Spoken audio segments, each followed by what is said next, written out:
From lager to loser, faster than, well, I guess you could say Sam. Because don't look now, but Samuel Adams beer just ran into a buzzsaw controversy and all over this ad. Listen closely. Why name a beer after Samuel Adams? Because Samuel Adams signed the Declaration of Independence. He believed there was a better way to live. All men are created equal. They are endowed with certain unalienable rights: life, liberty, and the pursuit of happiness. Smooth, flavorful. We bow to no kings. Samuel Adams, Boston Lager. Declare your independence. Wait a minute. Astute Declaration of Independence aficionados might notice what's missing here. The line, they are endowed by their creator with certain unalienable rights. The folks at Sam Adams quickly explaining the Beer Institute advertising code advises against using religion or religious themes for marketing purposes. But that hasn't stopped a holy uproar just the same. To Jamie Weinstein, who says for good reason, there is a higher authority than a freaking Beer Institute. Jamie, what do you make of this? Well, I think the whole commercial is a little bit tacky and cheap, but if you're going to invoke the Declaration of Independence, at least invoke it right. The our creator part is a very important part of the Declaration. It shows that the rights are endowed not by some government, not by some, metaphysical, it's in the air out there, but by a higher power, by God, and they can't be taken away. On the other hand, I understand their point that they don't want to invoke God. I can see people criticizing them for invoking God to sell beer.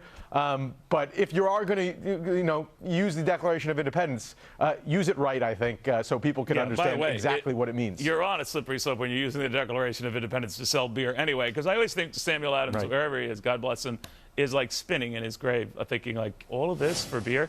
What do you make of this idea that at Beer Institute there are strict limitations on what they can and cannot say, and that guys like you, maybe by extension guys like me, by focusing on this, making a big deal out of nothing?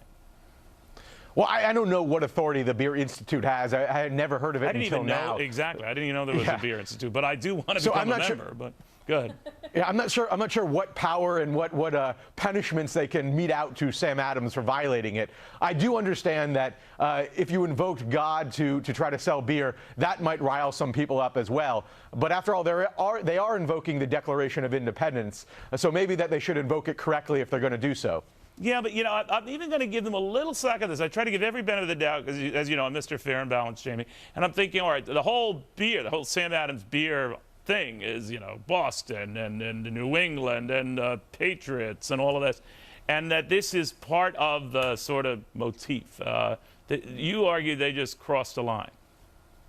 Well, I just think it was a cheap commercial overall. They open up by saying, why do we name our beer Sam Adams? Because he was one of the 56 signers of the Declaration of Independence. Well, why don't you name it one of the 55 other signers? That's not why you named it Sam Adams. It was that, and that he has tradition was a brewer as well. So they were trying to bring up anything in order to bring in the Declaration of Independence and get to the end where they said the pursuit of happiness. And what does the pursuit of happiness mean? Well, to Sam Adams, it means go drink our beer. I just think it's a cheap commercial invoking the Declaration of Independence for frivolous purposes. I suspect they're loving this discussion right now, though, right? They're going to look at it and say, well, look at, Jamie's all hot and bothered by it. Neil's hot and bothered by it. Actually, not hot and bothered. I get thirsty looking at it. But, that they're saying this is great. We like it. Well, any publicity is good publicity, obviously, so they're talking about it, and it's more advertisement. And I like you, I'm not really all that hot and bothered by it.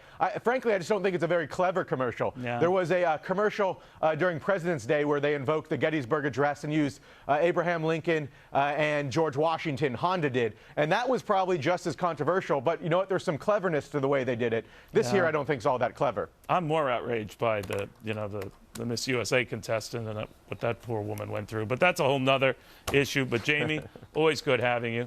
Enjoy your weekend, everybody. We're going to be exploring this and a lot more tonight at 8 p.m. on FBN. Be there.